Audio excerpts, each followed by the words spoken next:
Out of the over 101 million women in Nigeria, 40 million are said to be of childbearing age.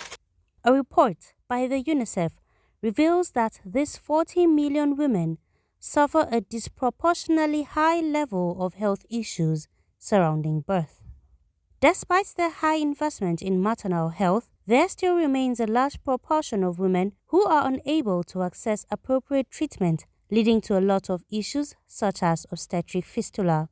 The United Nations Population Fund says Nigeria accounts for 40% of fistula cases worldwide, with about 400,000 to 800,000 cases recorded. Vaginal fistula, what the patient usually presents with, leaking of urine through the vagina. So they don't have any control over it, so the urine just leaks out. So whenever there's urine in the urinary bladder, it comes out through the vagina. For rectovaginal fistula, because of the abnormal communication between the rectum and the vagina, there will be leakage of feces through the vagina. So, and it's a cause for alarm. Most of these women, they are usually depressed. You see some even having some mental issues because of it. Mrs. Victoria Phillips says she has been living a life full of shame, social segregation, and low self-esteem. On the 10th of February, the year 2000, and I was pregnant. The labor started. I went to General Hospital, Kefi, then it's now FMC. And the cause of labor, they said, according to the matron, she said I started fitting, and that's how I passed out. And the baby later died. They forced the dead baby out. A day or two later, I found out I was wet. I was not urinating any longer.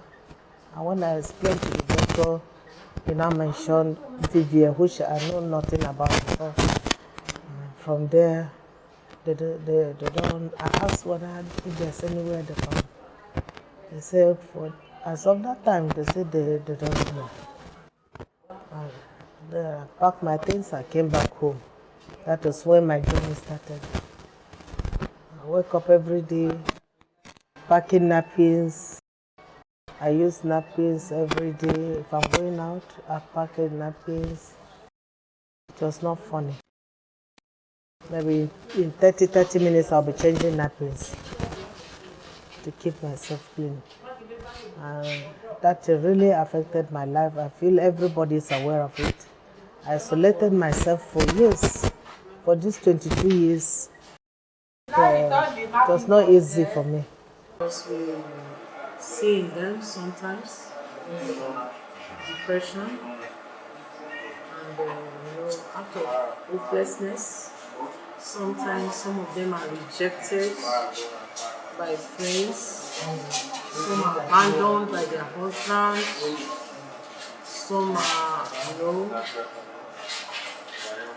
they become incapacitated in their job. Some it affects their job, some it affects their business, some are being separated from their relatives because of BVF.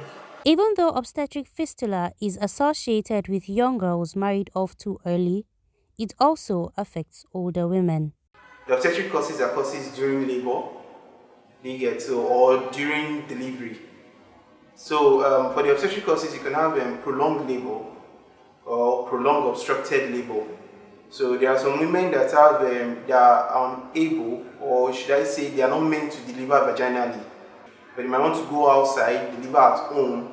So from the prolonged labor, you understand, fistula can actually occur. Preventing and managing obstetric fistula contributes to the Sustainable Development Goal 3 of improving maternal health.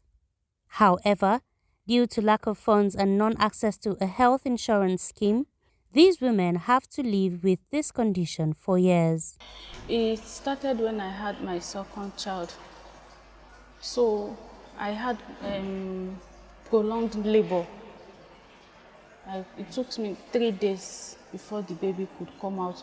Although it was a multiple baby, it was a twin. So one was dead and one was alive. So the one that was dead was actually the one at the outer part, hindering the one that survived from coming out. So it now gave me prolonged labor.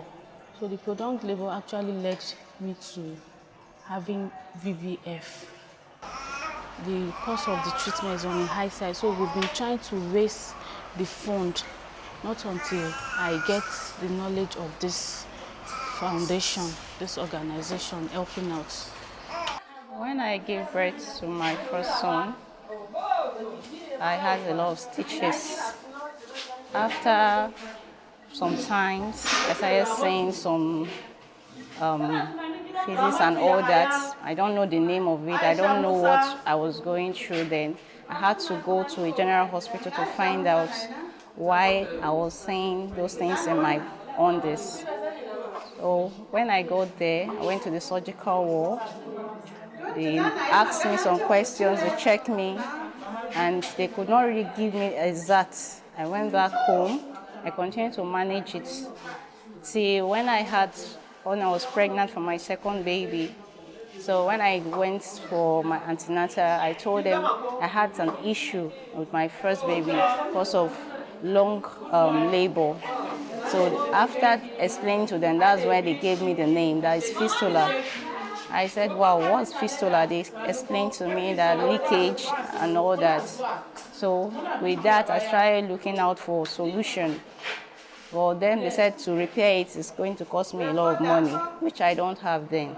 So I just kept managing it till now.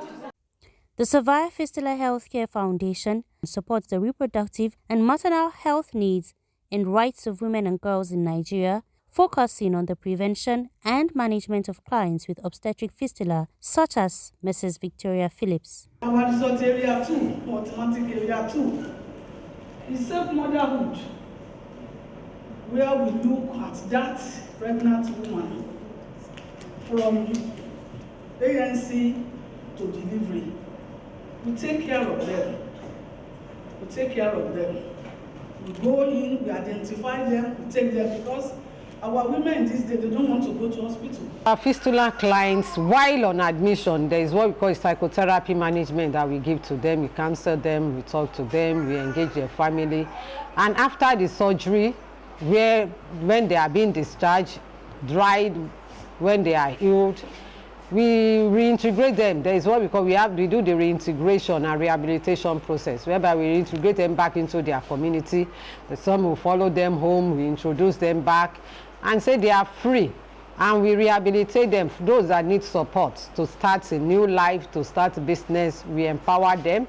From the period they come to the hospital, the period of the repair, and after that, and up to the period of the support we give to them, you see the differences, you see the changes in them.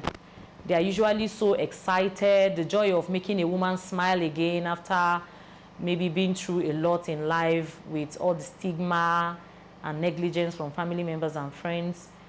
You just know that SFHF is doing a lot. After undergoing a surgery, a new life awaits these women. It was wonderful. When they finished, from the theater, they congratulated me. From there, I believe I'm out of bondage. Lois Apasambo, Aso Television News.